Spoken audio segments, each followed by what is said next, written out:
Stand clear of the closing doors, please.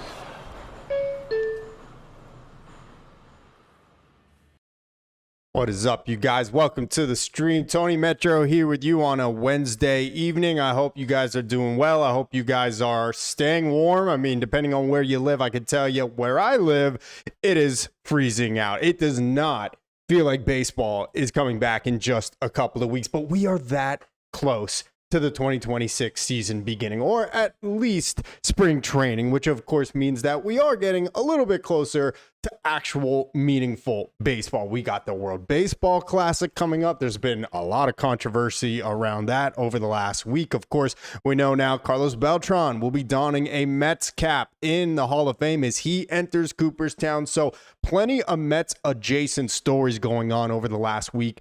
Last time I checked in with you guys, I pretty much said, hey, it feels like the bulk of the Mets work is done this offseason. It feels like all the big moves are already complete. Of course, the trade for Freddie Peralta, the signing of Bo Bichette, adding Polanco, trading for Luis Robert Jr., and of course, some of the subtractions, some of the guys that they lost this year. Most of these questions have been answered, but today we got an interesting little nugget about the Mets and the Pittsburgh Pirates. And we are going to dive into the rumor that the Mets and Pittsburgh are potentially discussing, or at least in the past, have talked about a trade involving one of their two quote-unquote third basemen in Brett Baty.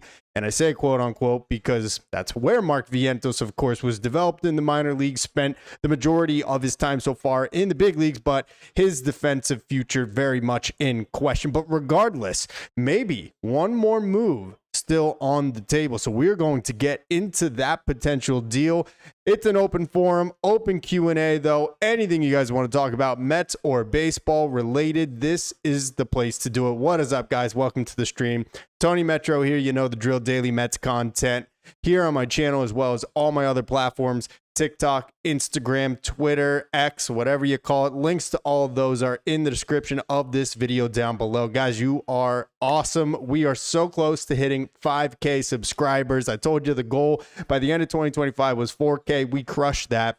Now we're going for 6K by opening day. So we got a little less than 2 months to hit that. So go smash that subscribe button. Really appreciate it. It's cringy, I know, but I gotta say it. Otherwise, some people don't watch, hit the subscribe button. So go do that if you're not already subbed, and hit like on this video as well. That you have no idea how much it helps the channel by leaving a like on this video. It gets it out to more baseball fans, to more Mets fans.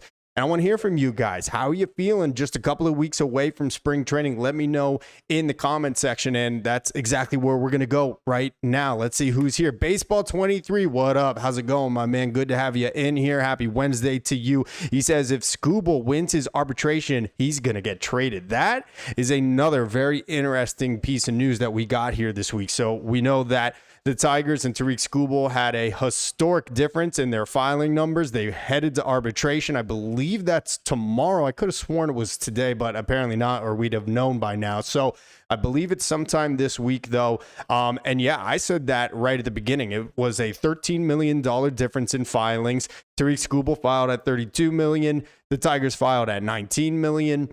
And of course, it has led a lot to believe, hey, the Tigers already don't want to give the guy an extension because they're cheapskates. Maybe they just finally offload him while they can probably get the most possible while he's at his peak value. So I would not be surprised at all to see, depending on how that Skubal situation goes, his name could pop back up in trade rumors in the coming weeks. Whether it's going to happen or not, I don't know. But I have said here as well, I do not think the Mets should trade their entire farm system to get Skubal.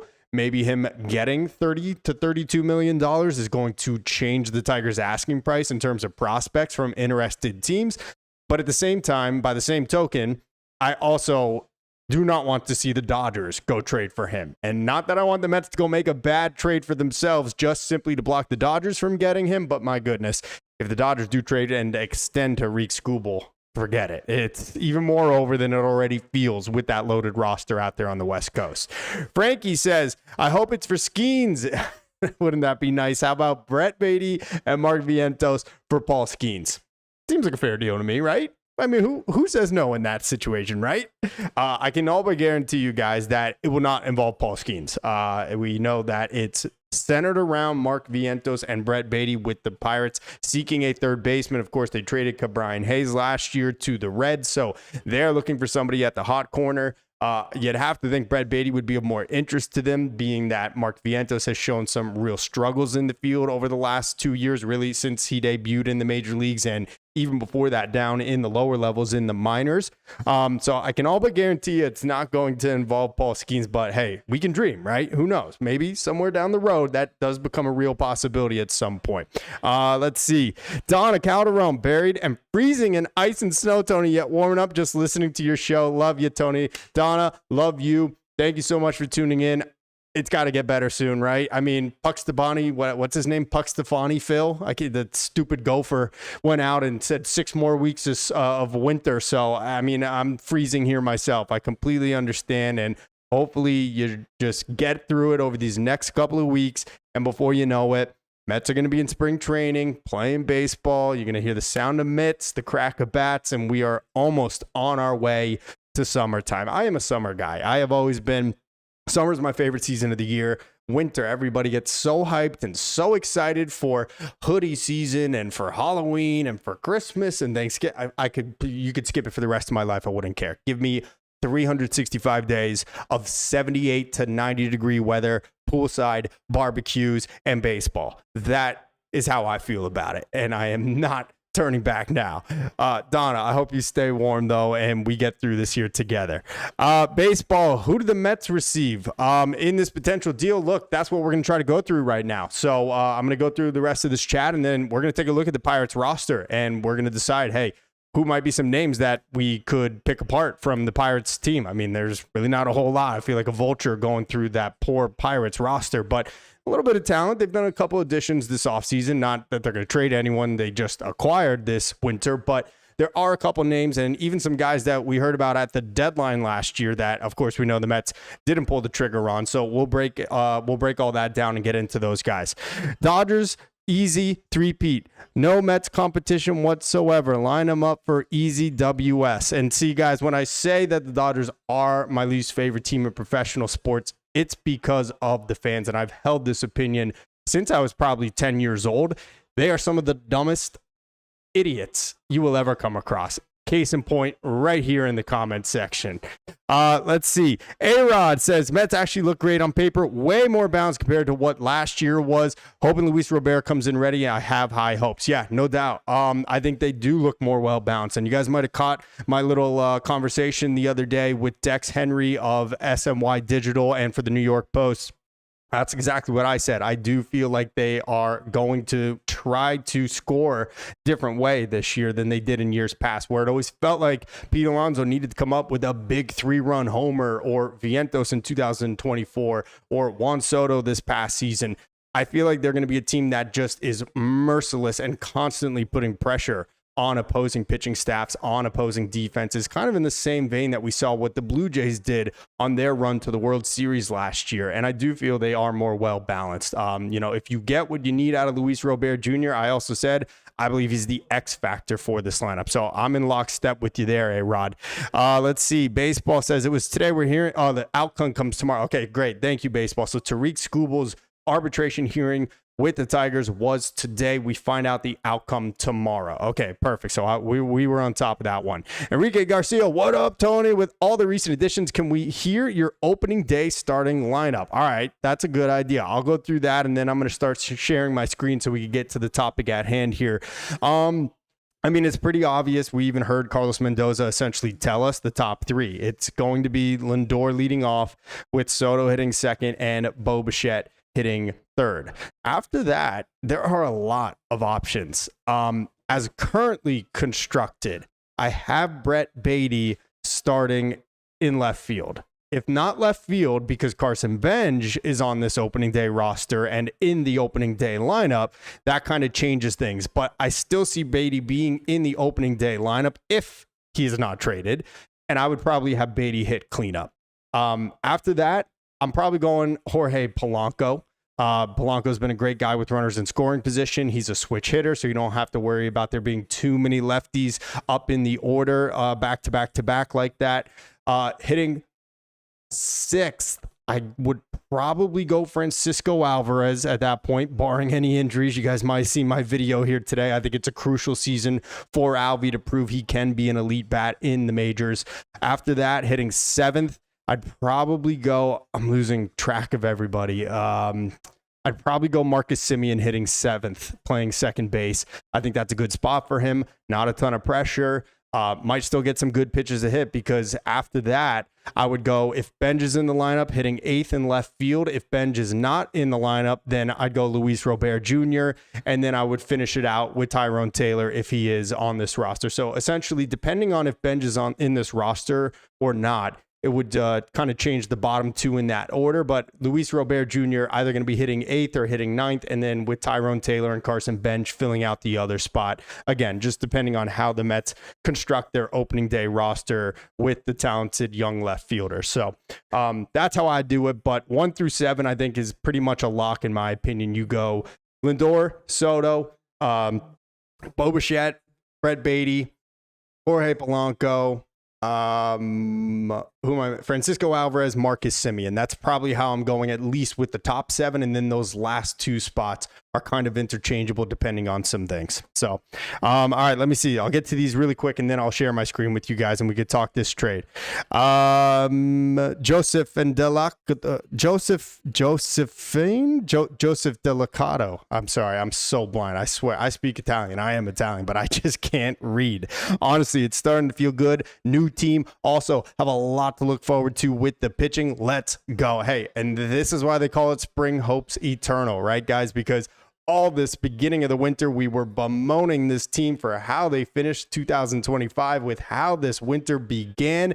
And now we are getting closer, hopefully getting a little bit warmer outside. Spring training is approaching, and it's starting to feel a lot better. It's starting to feel like we got a good team here. I'm not ready to say they're a World Series winning team just yet, but once we get out on that field, I'll have the ability to formulate a better opinion on this group. But on paper, I'm definitely feeling a lot more confident about it. Pitching too, good point there. Let's see, who else did I miss here? Jordan Lawson, sorry. Hey brother, Jordan here. Any chance Skeens could be traded, or is that too far-fetched?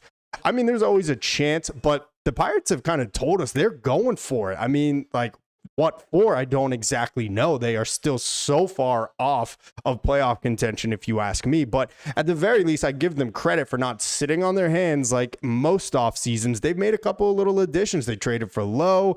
They signed another guy who I can't think of, and they are even rumored to be in on Framber Valdez as well. So I don't think they're trying to trade Skeens yet. I think they give him at least this upcoming season, if not the first half of 2027, if there even is a baseball season that year, before they really start to entertain trade offers for Paul Skeens. I mean, this is going to be a generational type of pitcher. They've got to do what they can to try to win with him. They're probably not going to keep him. Then again, who knows what the future of finances look like in baseball a couple years down the road from here. But yeah, I do not think that Paul Skeens is a realistic possibility right now, at least. Let's see. Donna, forget those Dodgers. Let's go, Mets. We got to believe. I love it, Donna. Keep that up. Mr. Edits, hopefully Vientos and Beatty come through this season. They had a good year last season, but they need to step up their game. Yeah, I mean, it was a tale of two halves for Brett Beatty. Pretty brutal in the beginning. Even got sent to AAA. Only came back up because Jesse Winker got injured, and then he really took off from there. Vientos, obviously, not very good. There were little stretches there in the second half where he showed some signs where he was looking like his 2024 form, but unfortunately really never put it together for a sustained stretch. And then obviously the questions about his defense as well are a concern. And so it makes him potentially expendable. And in the case of Brett Beatty, not necessarily expendable. I do think he's going to be a big part of this team. I mean, I just put him in at the cleanup spot in this order, but he is very versatile, and that makes him very attractive to other teams. I mean, the ability to play 2, potentially 3 infield positions if someone really wanted him to continue to grow and learn first base, as well as maybe left field, something that the Mets have already discussed him doing more this year. So he's a very attractive player to other teams, and he would obviously fetch a whole lot more than I think Vientos would, coming off the down 2025, a guy that was never especially known for his defensive prowess, and that has only played out even more so here now at the big league level over the last year and a half or so.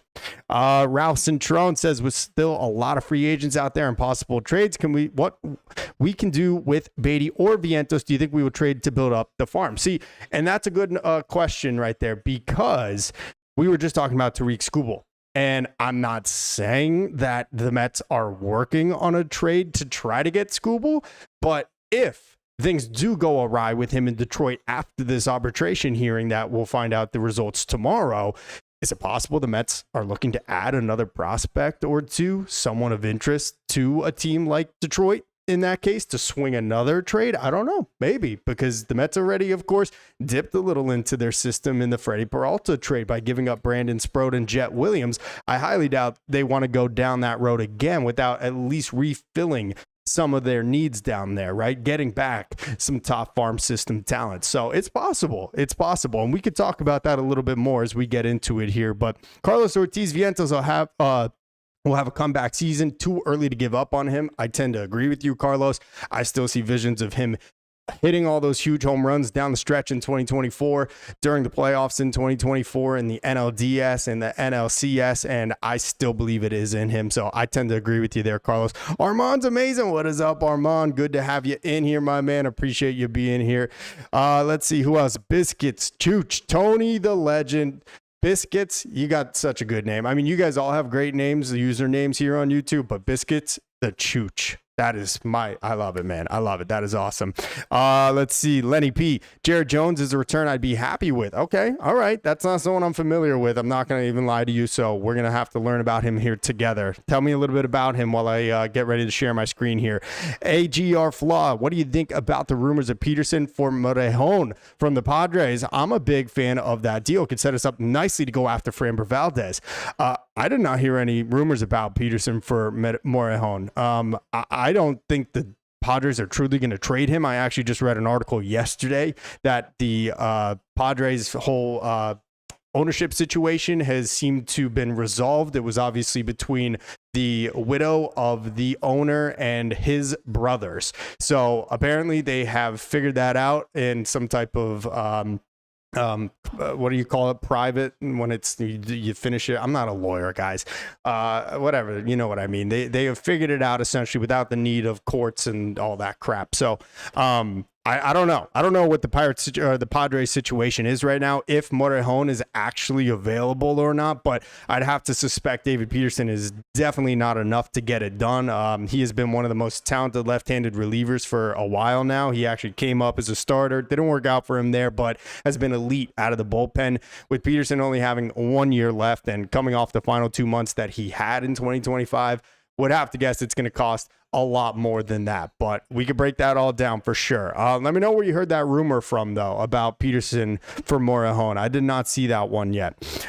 Soria says, Mets need to stop relinquishing young prospects for 1 year rentals. This is not the way to go. Later, don't complain on how you go from an exceptional farm system to an average one.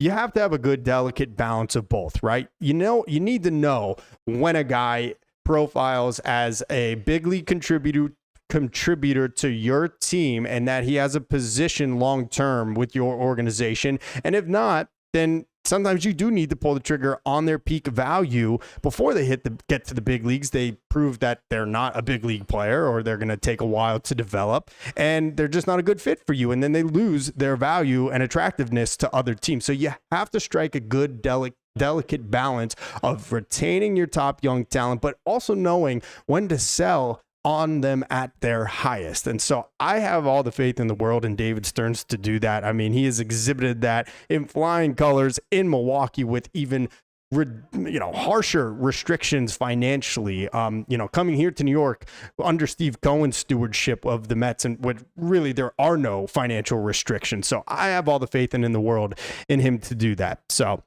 CB24203, Mets always have a good farm. For the most part, they've had a good farm for the last, I'd say 20 years or so. There have been definitely a couple downturns, though. No doubt about it. I'd say in the early 2010s, definitely not so good. But every now and again, they'll find themselves in the top 10, top 5, and that's close to where they are right now. Obviously dropped a little bit after losing Jet Williams and Brandon Sproat, but you will not hear me complaining about it because Freddie Peralta is a New York Met. Whether an extension gets done or not on that, we shall see. But here's where this all came, guys. So obviously you saw the thumbnail, you saw the title. Earlier today, we got this tweet from Andrew Filipponi. And just so you're aware, Andrew Filipponi is a legitimate radio host out in Pittsburgh, covers all the sports out there. If you listen to WFAN, then Greg Giannotti and this guy, Andrew, are very close, former co-workers from Giannotti's time in Pittsburgh a couple of years ago. This guy has the pulse of Pittsburgh sports. Now,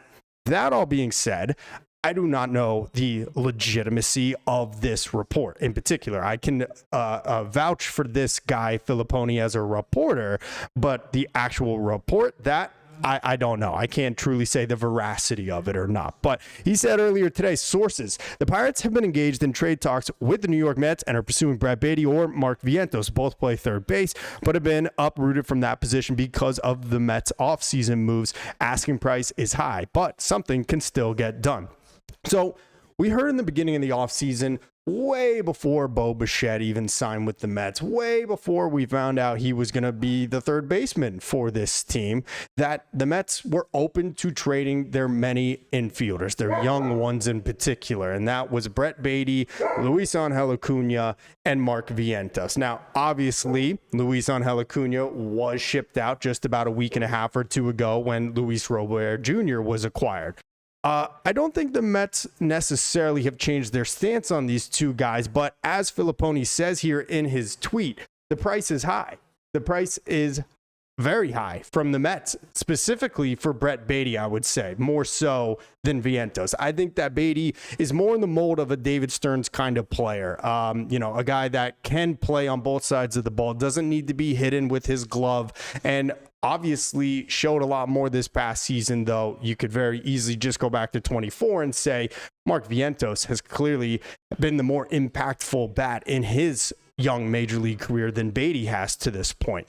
But I don't think the Mets ever said, now that we have Bo Bichette, we are more or less willing to trade Brett Baty or Mark Vientos, but they just haven't been approached with an offer for either of these guys that they felt they were ready to pull the trigger on. So hearing this about the Pirates' interest really is something that I would not have expected from Pittsburgh if you told me this a year ago. I didn't think they'd ever jump into the deep waters of an offseason and try to actually, improve their team. But here we are talking about it. So like I said before, good for the Pittsburgh Pirates. Let's take a look at Brett Baty's numbers first really quick. Obviously, I would have to say this has been, or rather the second half of 2025 was the best stretch of baseball we have seen from Brett Baty at the major league level. He ends up finishing his 2025 season over 130 games, swatted 18 home runs, drove in 50, had a healthy slash line. Look, the OBP left a little bit to be desired, 313, but still a 254 average for those who care,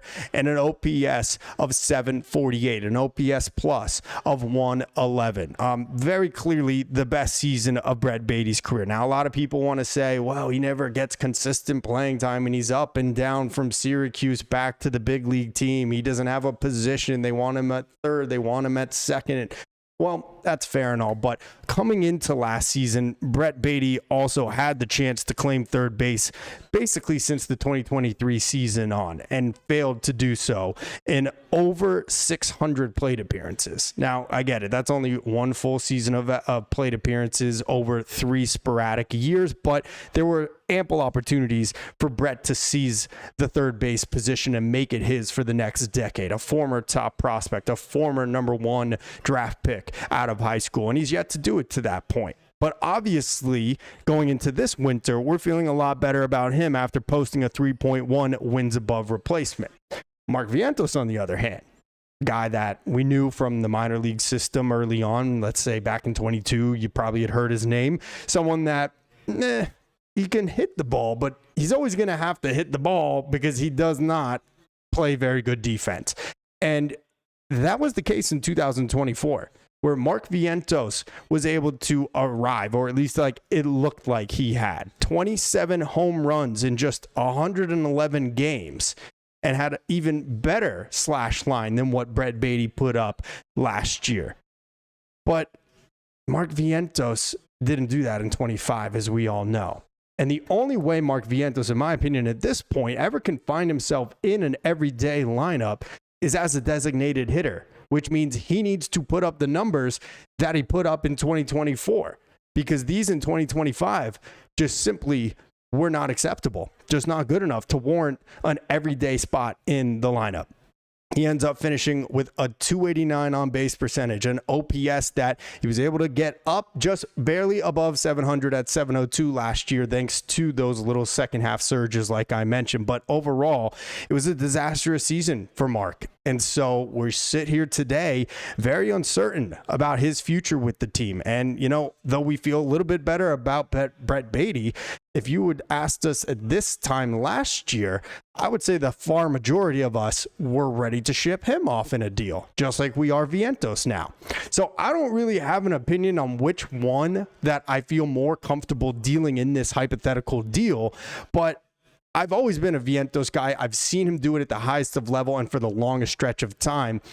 I'm also very concerned that you're retaining a guy that is going to be relegated to a designated hitter. Not even at some point like right now. So I want to hear from you guys. Let me know in the comment section here. Who do you think the better person is for them to deal? I'm going to check back in with you guys here. I know I just went on a little soliloquy here, but let's see. Twisted Dreams, Baty's the better player. Okay, so there's a vote for Baty right there. And you know what? Why don't we do this? I'm going to start a poll really quick. Who would you rather the Mets keep? Brett Baty or Mark Vientos? There you go. Poll is up in the chat. Let me know, guys. Who would you rather the Mets keep? I kind of just broke it all down for you. They're basically the same age. Vientos just turned 26 last month. Brett Baty is 26. I mean, they're literally 20 days apart in age. I believe they have the same amount of years of control. They're both free agents after the 2029 season. So, 4 more years of control on each of these guys. So they're almost identical in terms of age, in terms of their draft pedigree, in terms of being some of the former top prospects in not only the Mets system, but in baseball. And now we've gotten a little bit of a sample size of what these guys are at the big league level. So let me know in the poll there who you would rather the Mets keep or who you'd feel more comfortable with them trading here.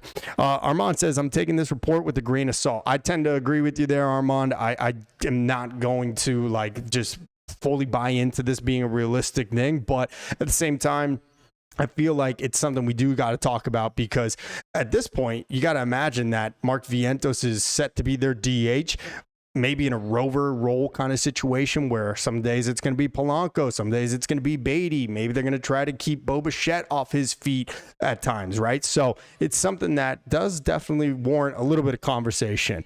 Let's see. Donna says, Tony, and all the talk about Vientos and Baty, tell me your thoughts on what to do with Mauricio. Oh, man, we haven't even talked to Ronnie Mauricio. I think you stash him in AAA. I think that's the easy answer. I think his trade value is about as low as it possibly could be. At essentially zero right now. Did not recover well off the torn ACL, obviously.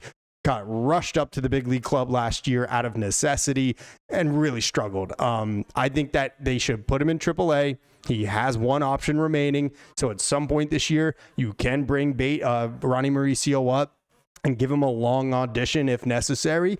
But I'd truly just give Ronnie the entire year in Syracuse to just have a normal season with everyday at-bats and at one position. I think that's how you figure out what you have in Ronnie Mauricio. Unfortunately, it feels to me like the Mets kind of screwed the pooch on him last year. And I feel bad for Ronnie, but I think that is the best thing for him without a doubt. Hold on a second, guys.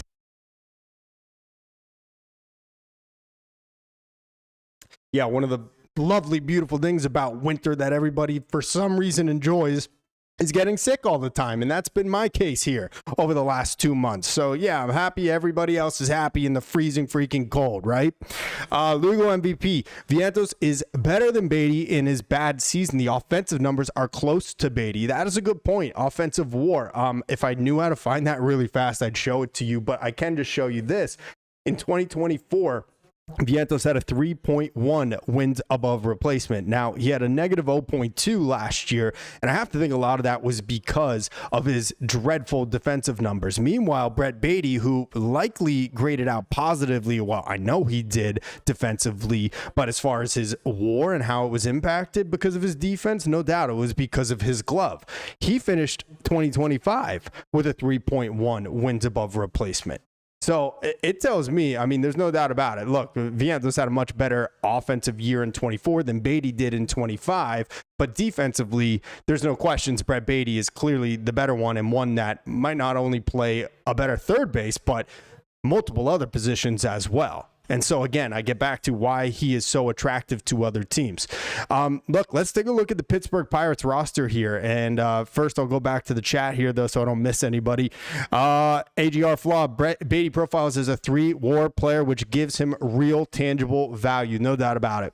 And you really don't get to, like, being a 3-WAR player without being at least passable at one position on the diamond. And that's not something you could say about Mark Vientos. Now, does Mark Vientos go back to being a 27 home run hitter? And again, mind you, that was in 110 games in 2024. Does he go back to that guy over a full 140, 150 games at DH with maybe a little sporadic defensive playing where, hey, it's passable because he hit 35, 36 home runs? That kind of changes the conversation then. And they're just two different players at that point, right? So, twist your dreams. Look at Beatty's numbers over the last 2 months. Him and Soto carried. Yeah, no doubt about it. Beatty was huge in the final 2 months, without a doubt. He had some big home runs. I remember that one in Chicago, 3-run shot to tie the game. That was a big one with the Mets playoff dream still on the line. So if we're talking about long-term upside, Mauricio, Vientos, then Beatty in that order. I'm having a hard time seeing it with Mauricio, guys, and it might be recency bias. I just didn't love the approach at the plate. And that was always an issue for Ronnie Mauricio. And look, he never even had an on-base percentage above 300 in any of his full seasons in the minor leagues. He has always been a free swinger that struggles to command the strike zone. I think he should completely ditch right-handed hitting. You guys might have seen my interview with Mike Mayer here on my channel, the chief editor for Metsmerized Online. He said it himself. He just wants to see Mauricio completely ditch right-handed hitting, and I tend to agree with him there. So I just think he's a conundrum at this point. I think he was put in a very unfavorable, unfair position last year to rush him up to the majors off the delayed torn ACL recovery.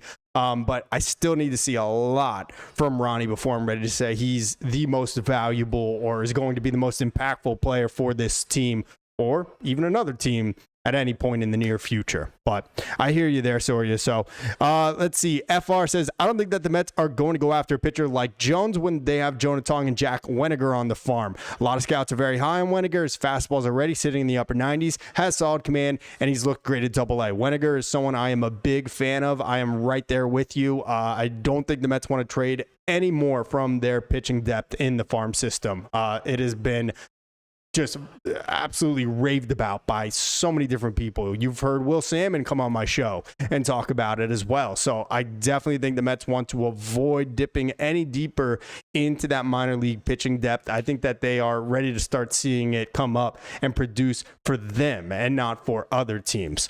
Let's see. RW says every pitcher Beatty has more trade value. If you get more, then why take a risk? Beatty was a fluke. Goes through Tommy John, not like it was when Tommy John had it. All right, I'm not sure if I'm totally understanding other than you're saying that Beatty was a fluke, but you're saying if you could get a pitcher, then get a pitcher for Brett Beatty. Okay. And so that's a good conversation, good place for us to jump off and start looking at the Pirates roster here. Armand says Tong's going to start in AAA. There's no doubt about that, in my opinion. So the Mets did a disservice to Ronnie by bringing him up that early. I completely agree with you. I really do. I hope it pans out for him. I really do. Before he debuted last year, or in 2023, I guess you could say, I was excited about the guy. And then after seeing him in 23, I was even more excited. And then, of course, the torn ACL in the Dominican Winter League, and it's just been downhill from there. But I totally agree with you there on Ronnie Mauricio. Darfalucido, obviously Vientos. Okay, so we got 69% right now voting for Beatty, that you would rather see the Mets keep Beatty than Mark Vientos. 64 votes so far, which is awesome, guys, which means you're tuned in, and I appreciate that. And if you are tuned in, go hit that subscribe button if you're not already. Really appreciate that. And go leave this video a like. Go hit that like button right now. I really, really appreciate it from you guys. Thanks so much. All right, so a couple minutes in now, 8 minutes, and we got 69% saying you would rather keep Brett Beatty. The other 31% would rather Mark Vientos. Okay, good to know. Good to know. My guys, Mets, Stearns should trade Vientos for Bubba Chandler and a pitching prospect. Now, that is a name that we have heard. So this is just a look at their roster. We know they got Brian Reynolds on that long-term extension a couple years ago. Mitch Keller is another name who we heard about at the trade deadline last year. Pretty good starting pitcher, pretty much profiles as the most just number 3 in a starting rotation that you've ever heard of. Just consistent, goes out there, takes the ball every 5th day. Not going to wow you, but he's not going to be out of the 3rd inning with 5 runs to his ledger very often either. So there's a name that maybe the Mets might be interested in. We already have a kind of filled rotation. It probably requires another move for them to make. Gregory Soto, the relief pitcher, our old buddy, right? So there he is. We could go and trade back. No, I'm just kidding. And otherwise, O'Neal Cruz is another interesting name, but not someone that I expect the Pirates are actually going to move off of, especially not for, Brett Beatty or Mark Vientos, who I would say are pretty similar type players at this point right now. So look, let's take a look at some of the names that you guys have thrown out. And then we'll get to, what's his name? Mitch Keller toward the end of this, because I think you guys have probably already heard a decent amount about Mitch Keller and his market, but Bubba Chandler's not someone that I'm very familiar with. So why don't we take a look at him right now and see what he has done so far in his big league career. Chandler is 23 years old, taken out of the 3rd round of the 2021 draft out of high school. Came up, debuted this past season, and it looks like made 7 appearances, started 4 games, a total of 31 and a 3rd innings pitched, giving up 14 runs. That came out to an ERA of 4.02. Okay, so obviously very small sample size, but clearly a very highly touted arm. Would love to know where he fell on their top prospects list, and you know what, I think I got it right here for us. So let's take a look on Bubba Chandler. Again, guys, I'll always be honest with you as my audience. If I don't know somebody, I will fully admit it, and we can learn about it together. And hopefully it doesn't bore you if you already know them. But this is Bubba Chandler's profile. Let's see. Pirates' decision to take him number 1 overall in the 2021 draft. Oh, I'm sorry. That was Henry Davis that was taken number 1 overall. Chandler struggled in Indianapolis, but his fastball averaged 97.8 in the minors in 2025. Cranked his 4-seamer up to 98.9 in the big leagues, top 10 among MLB pitchers if he had pitched to blah, blah, blah, blah. Let's see. Where was he ranked in their farm system? Now, I don't think it would be updated just based on what he, 7 appearances last year, but let's see where he would have fallen. Nope, this is for 26. All right, so here's for 25. Bubba Chandler was the 2nd overall prospect for the Pirates entering last year. So that would be something I'm pretty interested in. A starting pitcher with long-term control that was formerly taken in the 3rd round just a few years ago. That is definitely something that'd be interesting to me. Guy that it sounds like can get it up to almost 99 miles per hour. So this is something that definitely would get me interested in a potential deal. Let's see. Bubba Chandler. Oh, sorry. I wanted to go to his StatCast. Now, obviously, it's not going to be all the filled out stuff because he didn't qualify on many things, but it'll still give us an idea. So as we showed you or just discussed, 98th percentile in his average fastball velocity at 98.9 miles per hour, has a 4-pitch mix of a 4-seamer, changeup, slider, and a curveball, throws his fastball more than half the time, plays it off his changeup a quarter of the time, and then a slider that he adds in there as well, and then a curveball just to keep people honest. So, yeah, look, that is an interesting name without a doubt. A guy that has tons of control and some really high praise as a former top prospect. Let's go to this pitcher report. Let's see what they show us over here. I don't know. It looks like a bunch of gumballs to me. While we look at that, let me go to the chat. Mets are not getting Bubba Chandler. Yeah, and I didn't think this was actually something that was super realistic, Armand. But, yeah, I would probably venture to say that one of the former top prospects in their system that just debuted last year while they're trying to build around Paul Skeens would probably not be a wise trade for the Pirates. So I can't see this happening here as much as I would like it. So maybe we need to bring it down a notch or two. So give me some other suggestions of guys you would like to see the Mets potentially pursue in these hypothetical trades for Vientos or for Brett Beatty. Even drop the actual trade so I can like really deeply analyze it and everything. My hair is getting so long, and don't worry, I'm getting a haircut on Friday, but I'm out of frame now, so maybe I got to drop the seat a little bit. Yeah, how's that? Am I a little bit better now? I think so.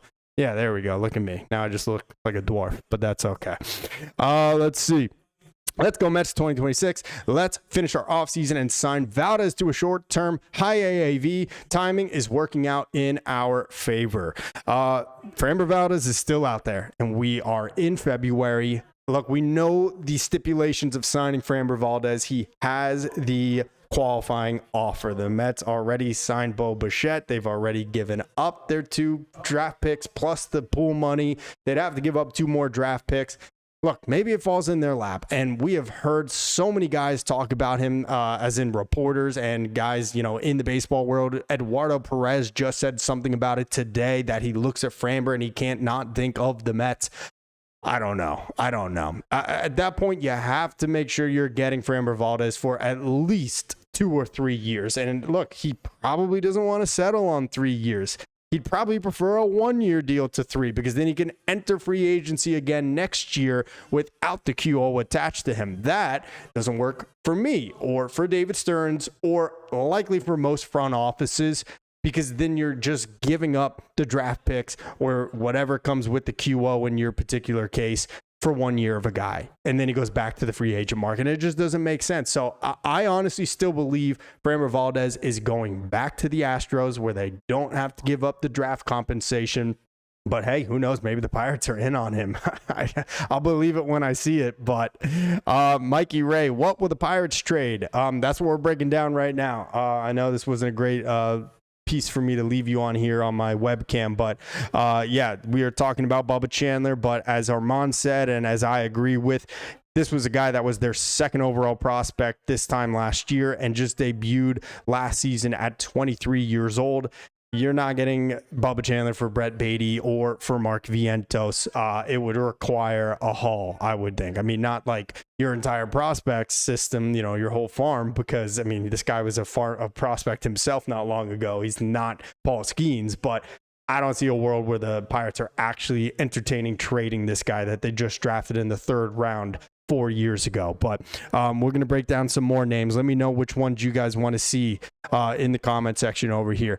Aiden Brecciano says, and Valdez too, like the other chatter said above. Hear me out. Could we send Beatty and one more or 2 for Dennis Santana?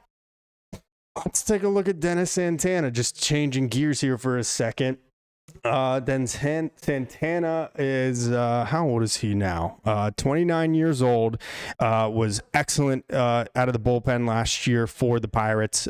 70 innings, tossed to a 2.18 earned run average. Honestly, back-to-back really good years, 2.44 earned run average in 2024, although it was a little bit smaller sample size at 44 1/3 innings pitched. That whip is really impressive. This is whip right here, 0.86 last year, 0.92 the year before that. How does his FIP look like, though? That's always the concern. So in 2024, his FIP was exactly the same as his ERA. I have literally never seen that before. That is insane. So that is pretty crazy. And then last year, it definitely went up a bit, almost by an entire run, from a 2.18 ERA to a 3.21 fielding independent pitching. Look, honestly, man, if we're going to trade Brett Baty, if we're going to trade Mark Vientos, I don't really want a reliever necessarily. I think the Mets are feeling pretty comfortable in this bullpen, and I'll tell you why. We've got Devin Williams and Luke Weaver. Obviously, people are going to have their feelings on that. I'm not even fully sold on that situation when you just lost the best closer in baseball with Edwin Diaz, granted.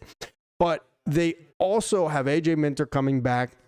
Brooks Raley, who looked really good in the second half last year in just 25 innings, admittedly. And there's a couple of young arms coming up through their system that they feel are going to have an impact. Dylan Ross is one of those guys who you've probably heard me talk about many times on these streams. I think he's going to have a very big impact on this relief crew this season. I think he is going to actually break the opening day roster, if you ask me. Guy with a big league splitter, someone that just was dominant in AAA last year for Syracuse. So there are guys just like him. We heard about Jack Weniger. He may not be ready immediately. We got Garrett Lambert, another name. So look, I think the Mets are feeling pretty good about the bullpen situation. And as much as Dennis Santana would be a big help to the Mets, I am not sure that I want to send off Baty or a guy like even Vientos, who I still think has a lot of potential to have a rebound this year, simply for a reliever. Santana has, let's see, one more year control, so he's a free agent after this year. A rental reliever is not something that I think is going to be good enough for me to pull the trigger on one of those deals. Let's see. Joe Saturn. I can't see Baty, Mauricio, and Vientos heading north. One or two of them will be traded. Well, I don't know that Vientos actually has options. I could be wrong about that, but I don't think Vientos has options. Baty maybe has one more. I think Baty may have one more, but like I said, I put him in my opening day lineup at cleanup, so I suspect if he's on this team or in this organization, he will be on the opening day roster with the Mets. And then Mauricio, we know, has one option left. And so he, in my opinion, is definitely beginning the season in AAA unless some unforeseen trade from a team that has interest in Ronnie Mauricio. So I'm there with you there, Joe. Armando Mason, Mets are not getting Bubba. We talked that one. Skeens is not getting traded either, guys. Definitely not. Tony HVAC, what's up, man? Good to have you in here. Lambert is nice. I totally agree with you, bro. I'm glad that you're with me, man. Lambert looks like he's going to be a big piece of this bullpen at some point in the not too distant future. So look, Bubba Chandler, I think we can all agree, is out. As much as we would love for Paul Skeens to be a realistic possibility, that does not seem to be the case right now. So let's take a look at Mitch Keller, guys. Right now, the Mets obviously don't have necessarily what looks to be the most talented rotation, but they do have a full one at this moment after they traded for Freddie Peralta with year 2 of Nolan McLean. And then you have the returning veterans of Clay Holmes, David Peterson, Kodai Senga, and Sean Manaea. Those are 6 big league pitchers right there off the bat, not including the depth that they will probably put in AAA, in Jonathan, and the return of Christian Scott coming off Tommy John surgery. At some point in the year, I all but guarantee you we will see those 2 guys starting in the big leagues for the Mets in 2026. Also, without mentioning Tobias Myers, who I should have also said as part of that bullpen equation, but a guy that I definitely see getting some starts, getting some swing opportunities with this team as well. So if you want to make a trade for another starting pitcher, if you want to sign Framber Valdez, like a lot of you guys have suggested, there needs to be a corresponding move, because you can never have enough starting pitching is the old adage, but you also need to have a roster spot for everyone when they're on a major league contract. And that is the case for trying to acquire a pitcher. But Mitch Keller, a guy that the Mets talked to the Pirates with at last year's trade deadline, obviously that didn't happen. The Pirates' asking price reportedly to all teams was astronomically high. And that's because he's a guy that has 2 more years of control now. He's signed through 2028. So he actually has 3 more years of control. This year, 27, if there's a season, in 2028. And all he's done is consistently gone out there and pitched like an average MLB pitcher. Not a bad one, not a great one, right in the middle of the road. And that's why you call them a number 3 in the rotation. So could Mitch Keller, with 3 years of affordable control, be something that leans me more toward making that trade of Beatty or of Vientos? He's definitely one of those names for sure. Signed through 28, like I said. It was a 5-year, $77 million deal. Do the math on that if you don't mind helping me out. I think that comes out to like what? A little bit more than $15 million per season, something along those lines, I think, as far as the luxury tax hit. So it's a very affordable guy for 3 more years. He's 29. He'll turn 30 just before the season starts here, or really right when it starts on April 4th. But last year, what did he do? Went out, gave you 32 starts, over 176 innings, had a 4.19 ERA. The year before that, 31 starts, 4.25 ERA. The year before that, 32 starts, a 4.21 ERA. If nothing else, the dude is consistent, okay? And thank you, Tony, for telling me that. Oh, no, you redacted it. I thought you just gave me his AAV number. I just looked down real quick and saw that. Look, my whole point is here, guys, is Mitch Keller someone that you're going to get juiced and sit on the couch for and never miss one of his starts? By no means. But is he a guy that can add some stability to this rotation? Without a doubt. He could do that. You've seen here 4 straight seasons of 30-plus starts, 31, 32, 31, and 32 again. Maybe 2022 was actually here. All right, so he had 31 appearances, but 29 starts. Excuse me. Okay, but anyway, case in point, the guy gives you 170 plus innings in almost all of these years here. And look, 4.21, 4.25, 4.19 ERA. They're not the sexiest numbers by any means. The FIP's there to support it too. I mean, they're almost right in lockstep with the ERA as well. The WHIP is consistently 1.25, 1.3 in 2024. I mean, nothing super sexy about this guy. He was an all-star once in 2023, but this is exactly what the Mets needed last year in the second half.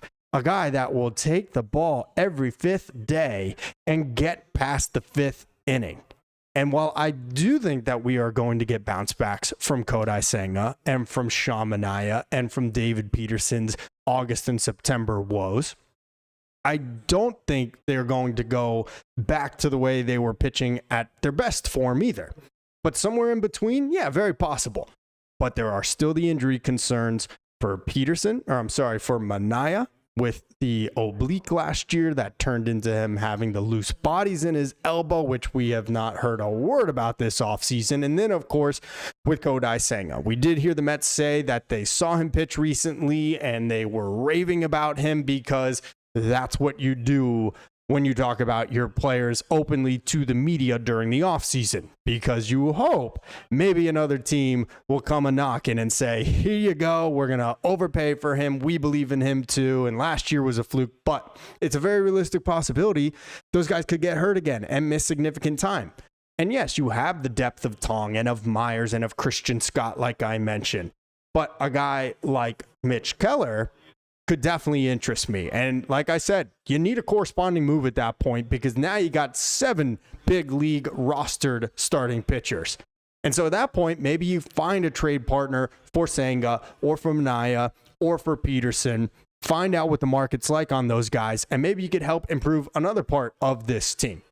Maybe like I can't recall the name of who said it. I think it was Let's Go Mets 2026. He mentioned Dennis Santana. Maybe the Mets send back Santana as well, Peterson as well as Vientos, where, hey, Peterson could plug into their rotation this year. You get 4 more years of Mark Vientos to be your third baseman, but we also want Dennis Santana coming back. It's probably going to cost a little bit more than that for Santana and for Keller. Again, guys, this is a team that it is the Pirates. Okay, they have not been a very competitive one for most of our lifetimes, unless you were watching them back in the 70s, 80s, or even the early 90s. But they have made it known they're looking to compete. They are looking to take advantage of Paul Skeen's prime right now. And whether they do it or not, all of the moves that they have done this offseason have shown that's what they're hoping to accomplish. So you got to give to get, right? And you got to give them some talent that's going to make them feel like they're closer to making the playoffs in 2026 as well. So Joe says, Tony, great job on the Straight Outta Flushing podcast. Thank you so much, Joe. I appreciate it. Dex is awesome. He came on my show about a month ago and he reciprocated, invited me on Straight Outta Flushing. It was awesome. Really enjoyed it. Dex is the man. So thanks for watching that, Joe. Appreciate it. Tony HVAC, I was off. Okay, so what do we have it as? Keller has $55 million remaining on his contract, which is a bargain for what guys are getting paid, starting pitchers on the open market these days. Now, Ranger Suarez is a much better pitcher than Mitch Keller is. Much isn't maybe the right word, but he is definitively a better pitcher. But look what Ranger Suarez just got paid by the Boston Red Sox. 5 years, $150 million. You can get Mitch Keller for 3 years at $55 million. That's a pretty damn good bargain if you ask me. Admittedly, not as good, but still more control and somebody that you can basically depend on to go out there every fifth day. Black Cat, Beatty, Vientos, Peterson, and a decent minor league pitcher for Skeens. I don't think that's going to get it done. It's going to take a lot more than that. Carson Bench, Jonah Tong, Nolan McLean. It's probably just the first three names that the Pirates would want in a real Paul Skeens trade. I think that's actually how it would go. VV Podcast, sign Ty Ockman Valdez. I don't know. Ty Ockman? I don't know.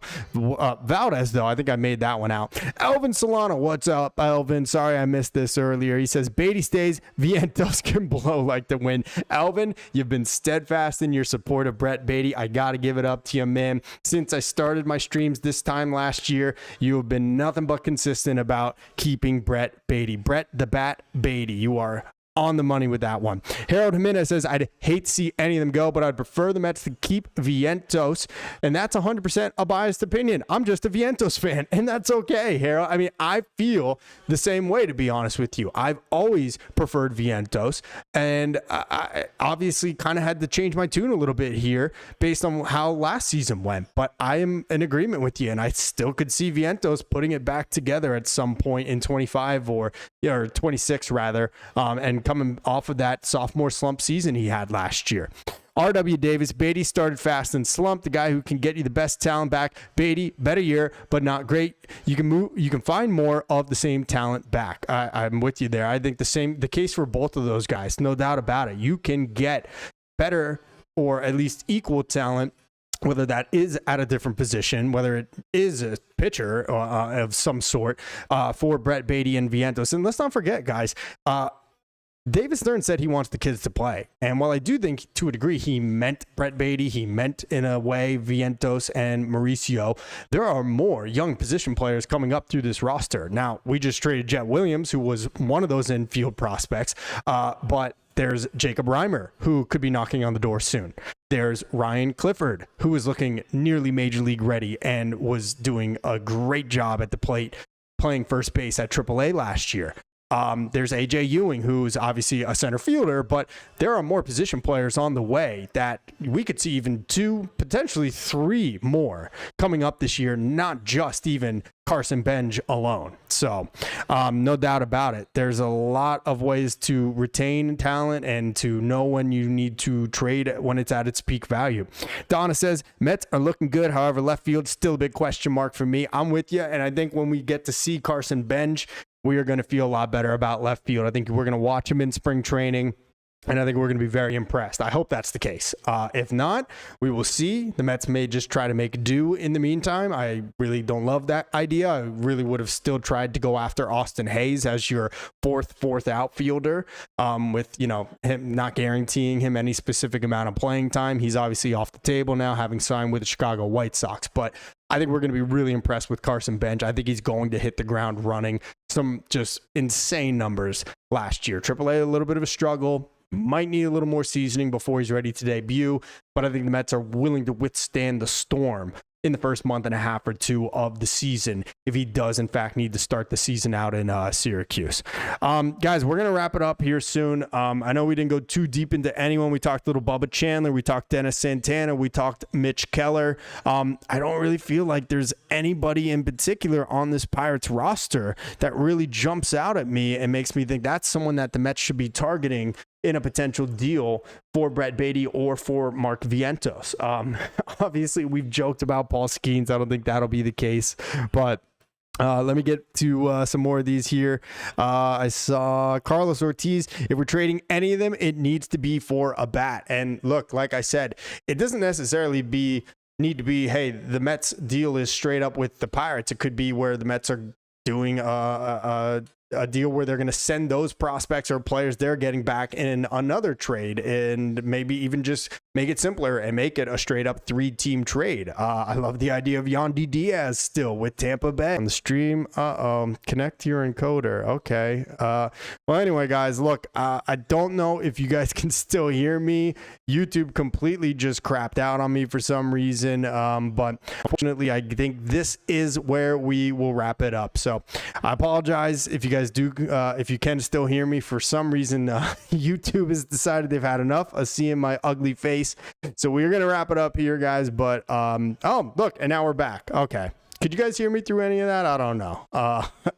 All I know is I'm frozen on YouTube, but it's looking fine on my computer. But I think, you know what? This is the time that we do end it. Guys, I want to thank you so much for joining. Thank you for being so supportive of the channel here. Again, really appreciate you guys hitting that like button. Go ahead and do that now on this video if you have not already. And of course, hit that subscribe button if you're not already subscribed. This is your place for all the latest Mets news all winter long. Hopefully not too much longer of that, no matter what that stupid groundhog said the other day. But spring training is coming. I'm going to be down in Port St. Lucie beginning about a week or two from now and trying to give you guys some good coverage from down there. So hit that sub button, leave a like, and of course, share this with the baseball fan in your life. I'm glad to see that we hung in there through the end. I can see your guys' messages. Thank you, Tony. Thank you, Carlos, to Thomas, O'Neill Cruz, my guys, Mets. I appreciate you being here. Donna, Armand, of course, Elvin Solano. You guys are just killing it on the stream and with the comment section. I can't even go through every single one of you, but VV Podcast, you guys are awesome. Black Cat, thank you guys so much for tuning in, and can't wait for this baseball season. So we got a big video coming out soon. I'm hoping by the end of this week, maybe Monday. I'm not going to post it Sunday because of the Super Bowl, but it's a fun one and a little sad, but I think you guys will enjoy it, and we're working hard on that one as we speak right now. So keep it tuned for that. Turn channel notifications on so you know when I put it up. But until next time, guys, I'm Tony Metro. Stay true to the orange and blue.